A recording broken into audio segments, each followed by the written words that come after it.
हुए कांग्रेस के सर्विस भी कांग्रेस के, लेकिन वाह भाई हमारे मोदी जी की हो रहे, यही तो मोदी का कमाल है। इसमें बिना निस्संदेह राहुल गांधी जो है वो देशद्रोही है। वो कहीं से भी उसकी जो आत्मा जो अंदर जो है वो भारतीय नहीं है।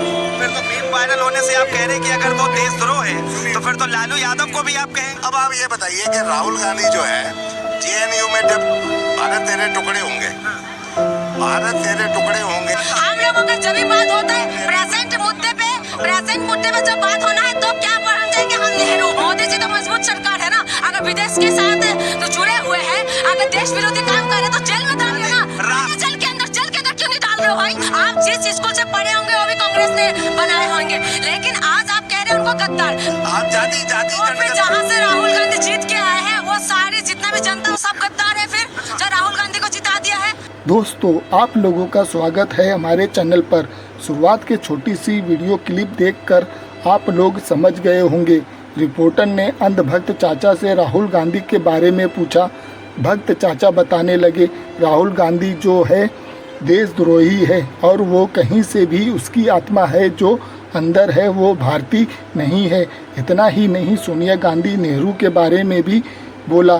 पास में खड़ी लड़की ने भक्त चाचा की बात सुन रही थी, तभी लड़की कहने लगी मोदी जी की मजबूत सरकार है, अगर देश विरोधी काम कर रहे हैं तो डाल दे जेल में।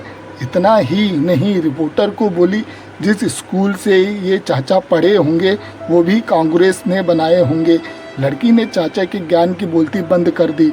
दोस्तों, इस वीडियो को आप लोग अंत तक देखें और लाइक सब्सक्राइब जरूर करें। चलिए शुरू करते हैं। सब क्या कहेंगे? राहुल गांधी को देशद्रोह कहा जाता है। Good question. 100%। अब ये कौन है बे? इसमें बिना निस्संदेह राहुल गांधी जो है वो देशद्रोही है। मेरे को जानता नहीं है कि... और मैं तो ये कहूँगा कि वो सिर्फ नाम का भारतीय है। क्या बोले भाई? क्या बोले? वो कहीं से भी उसकी जो आत्मा जो अंदर जो है वो भारतीय नहीं है। बोलने दे, तकलीफ हुआ है बेचारे। बोल। जमीन से जुड़ा नहीं हुआ, एक तरह से राजघराने में पैदा हुआ। ये बड़ी अच्छी बात कही आप। उसको भारत की सच्चाई के बारे में, भारत की गरीबों की बात करते, गरीबी के बारे में उसको नहीं पता। चड्ढा समझाओ इसे, समझाओ। जो लोग ये कहते हैं कि जो मिर्ची है, जिसके पिताजी बोलते थे कि भाई लाल मिर्च महंगी होती है, तो आप लाल मिर्च सीधी क्यों नहीं उगाते? जिस व्यक्ति को, जिस प्रधानमंत्री को ये नहीं पता, जिसकी ये संतान है, हाँ ये कर लो पहले। तो क्या इनका आईक्यू लेवल होगा, क्या इनका कैलिबर होगा?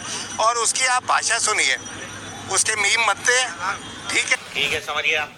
उसकी जो स्पीचेस होती हैं उसी के क्लिप लिए जाते हैं जहाँ पे उसका मजाक बनाया जाता है। कैसे लोग रहते हैं यार यहाँ पर। किसी और राजनीतिज्ञ का आप बताइए, चाहे विपक्ष का हो या पक्ष का हो। अभी बता था भाई, अभी बता था। क्या लालू यादव से ज्यादा किसी का मीम वायरल हुआ है? नहीं, लालू यादव जो है एक अलग चीज थे। चली ना, तेरी भी चली। फिर तो मीम वायरल होने से आप कह रहे हैं कि अगर वो देशद्रोह है तो फिर तो लालू यादव को भी आप कहें। अब आप ये बताइए कि राहुल गांधी जो है जेएनयू में जब भारत तेरे टुकड़े होंगे, भारत तेरे टुकड़े होंगे, कोई भी भारतीय चाहे वो विपक्ष का है, हिंदू है, मुसलमान है, ये तो लेटेस्ट न्यूज है। ऊंची जाति का है या नीची जाति का है, अगर वो ऐसा नारा लगा रहा है तो उस जो मानसिकता की हम समर्थन नहीं कर सकते। अब तू गया बेटा, अब तू गया, देख तेरी औकात मैं दिखाता हूं। अंकल जी से ये पूछिए कि गद्दार का शब्द का अर्थ क्या होता है। पहले अंकल जी आप मुझे बताइए। कहना क्या चाह रहे हैं भाई आप? ये जो देश हित में काम नहीं करता, जो देश हित में काम नहीं करता और विदेशी शक्तियों से जो है मिलके पार्टी की मीटिंग समझ के फंस गया। देश के विरुद्ध, देश के अंदर जो है जो समरसता है उसको खराब कर देगा। अभी मजा आएगा ना भिड़ो। आप जाति और फिर जहाँ से राहुल गांधी जीत के आए हैं वो सारी जितना भी जनता वो सब गद्दार है। फिर जो राहुल गांधी को जिता दिया है बहुमत के साथ, मैं राहुल गांधी की सपोर्ट करने नहीं आई हूँ, लेकिन एक नेता विपक्ष है, जब नेता विपक्ष को जनता ने जिताया तो जनता फिर गद्दार हो गए। फिर तो आप तो जनता के ऊपर उंगली उठा रहे हैं। अगर मोदी जी को हमने बहुमत के साथ जिताया तो मोदी जी को तो जनता की सपोर्ट बात है सर, क्या बात, ये बात है। अगर राहुल गांधी के जहाँ से जीत के आए हैं तो वहाँ की जनता फिर गद्दार हो गए क्या? आप जिस स्कूल से पढ़े होंगे वो भी कांग्रेस ने बनाए होंगे, लेकिन आज आप कह रहे हैं उनको गद्दार। कुछ शर्म आया है? गद्दार किस बुनियाद से आप बोल रहे हो? कौन सी जनता को आप गद्दार बता रहे हैं? अगर मोदी जी को बहुमत के साथ हम जीता है, इस सज्जन को क्या तकलीफ है भाई? तो हम उनका मोदी जी को बहुमत मिल गए हैं तो जनता सही है, लेकिन राहुल गांधी को जीता है तो राहुल गांधी गद्दार हो गए। भाई मजा आया। आप किस हिसाब से इल्जाम लगा रहे हैं? अंकल जी से पूछिए ना, किस हिसाब से आप बता रहे हैं कि विदेशी गतिविधियों के साथ लगे? अगर विदेशी उसके साथ जुड़े हुए हैं तो हमारी मजबूत सरकार क्या कर रही है बताइए? Once more! मोदी जी तो मजबूत सरकार है ना। अगर विदेश के साथ तो जुड़े हुए हैं, अगर देश विरोधी काम कर रहे हैं तो जेल में डालिए ना। जेल के अंदर क्यों नहीं डाल रहे हो भाई? वाह क्या सीन है। राहुल गांधी विदेश में जाकर भारत को बदनाम करते हैं, बीजेपी ने आरोप लगाया। तो ये लोग जाके बाहर क्या करते हैं? हमारी नाम ऊंचा कर रहे हैं। कहाँ पर दंगा बज रहा है बताइए ना, कौन सी कहाँ पर हो रहा है बताइए विदेश के प्रूफ देने के लिए बोलिए कौन सा प्रूफ है? मेरा बेटा अभी मेरे साथ है, वो यही वीडियो बना रहा है मेरी, और वो यूएसए से आया है। वो बताता है कि आज से वो 10 साल से वहाँ पे है। कुछ भी 10 साल पहले भारत के बारे में जो मानसिकता थी और आज जो मानसिकता है उसमें जमीन आसमान का फर्क है। जमीन आसमान का फर्क है। झूठ बोल रहा है। और आप ये बताइए कि मोदी विपक्ष में रहे, चाहे गुजरात के मुख्यमंत्री थे, जनता को आप मूर्ख समझना बंद कर दीजिए। मोदी जब वहाँ पे जाता है और टाइम स्क्वायर के ऊपर जितनी भीड़, और उसको बुलाया जाता है, मोदी को बुलाया जाता है। सवाल है, पहले नेहरू भी गए थे और नेहरू जी का बहुत सम्मान किए थे।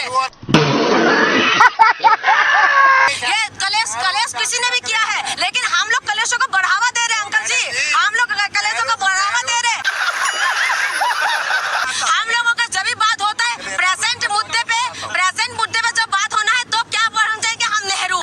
सही पकड़े हैं। और आजकल तो नया हो रहा है, खुदाई कर दो, बिल्कुल ही पीछे चले जाओ गाड़ी। अभी बिल्कुल ही पीछे चले जाओ। अभी हम लोगों को प्रेजेंट मुद्दे पे बात करना चाहिए। अगर राहुल गांधी देश के विरोध में काम कर रहे हैं तो भाई हमारी मजबूत जो सरकार हमने बनाए हैं डालो जेल के अंदर। क्या कर रहे हैं फिर? बोलना कुछ तो बोल। कि कल ही सीरिया में गवर्नमेंट गिरी है, कल ही। देश की बातें छोड़ कैसे लोग रहते हैं यार यहाँ पर। हमारे देश में सबसे बड़ी टेंशन ये हो रहा है, हमारे देश के अंदर विलंबना यही है कि हमें टेंशन है सीरिया में क्या हो रहा है, गजब बेइज्जती है। हमें टेंशन है पाकिस्तान में क्या हो रहा है, हमें टेंशन है अफगानिस्तान में क्या हो रहा है। हमें टेंशन ये नहीं है कि हमारे देश के अंदर क्या हो रहा है। हमारे देश के अंदर जो युवा बच्चों को दौड़ा के मार रहे हैं उसका टेंशन नहीं है। हमारे देश के अंदर क्या हो रहा है शाबाश बेटा। किसी को कोई परवाह नहीं है, ठीक है। हमें टेंशन ये हो रहा है कि अफगानिस्तान के अंदर क्या हो रहा है और पाकिस्तान को किसने कटोरा पकड़ा है उसमें टेंशन है। पाकिस्तान में टमाटर कितना महंगा हो रहा है उसका टेंशन है। देश के अंदर क्या हो रहा है ये टेंशन नहीं। क्या राहुल गांधी की चाइना के साथ नजदीकियां है कि नहीं है? राजीव गांधी फाउंडेशन को चाइना से 1 करोड़ रुपए मिला कि नहीं मिला? बोलने दे तकलीफ हुआ है बेचारे। बोल। ये जितना चाइनीज आयात हो रहा है, यहाँ के जितने व्यापारी रो रहे हैं, यहाँ का जो मैन्युफैक्चरिंग सेक्टर रो रहा है, वो किस लिए रो रहा है? राहुल गांधी एक बात बताइए, आज तीसरी बार, सबसे बड़ी बात यह है कि तीसरी बार मोदी जी प्रधानमंत्री बने हैं। इस सज्जन को क्या तकलीफ है भाई? पहले तो कांग्रेस का सरकार थे, 10 साल से मोदी जी कर क्या रहे? सर ने जितना सब बोला है अभी मजा आएगा ना भिड़ो। किस चाइना के साथ कनेक्शन है, फलाना ढिकाना, जितना भी इन्होंने काउंट करवाया, हमारी मोदी जी मजबूत प्रधानमंत्री होने के बाद क्यों कुछ नहीं करे? नेहरू की जो पहली स्पीच थी वो देश के सिर्फ 2% लोगों को समझ आई थी, क्योंकि वो अंग्रेजी में थी। नेहरू को हिंदी बोलने नहीं आती थी। इसकी गारंटी मैं नहीं दे सकता। हाँ जी, और ये सब किया हुआ कांड है। नहीं बोलने आती थी, आज हम उस चीज की बात करें कि मौजूदा भारत में अभी क्या चल रहा है उस पर। जो लगाया गया पेड़ तो वही बनेगा, बोया पेड़ बबूल का आम कहाँ से हुए। और ये सारा परिवार तेरा तो गेम बचाना पड़ेगा। यही बीज लगा हुआ है, नेहरू के समय का बीज लगा हुआ है। ये बीज नेहरू के समय अंकल जी अंकल जी से पूछिए, अंकल जी आपने कहाँ पर पढ़ाई करी और कहाँ पर क्या करा? मुझे लग रहा है अच्छी खासी सर्विस से आपने रिटायर। अच्छा हमको सिखा रिया है। पोस्ट ग्रेजुएट हूँ, प्रोफेशनली क्वालिफाइड हूँ, CIIB दिल्ली यूनिवर्सिटी से B.Com ऑनर्स किया हुआ है मैंने। तो क्या नाचो मैं? रुको जरा, सबर करो, बोला धक्का बुक्की नहीं करने का। किसने बनाया था? अंकल आपको सर्विस में अच्छे से किया होगा। हाँ, आप पढ़े हुए कांग्रेस के स्कूल में, बड़े हुए कांग्रेस के स्कूल में, सर्विस भी कांग्रेस के स्कूल में। लेकिन वाह भाई हमारी मोदी जी की हो रहे, यही तो मोदी का कमाल है। मोदी है तो मुमकिन है। Bye bye tata goodbye गया।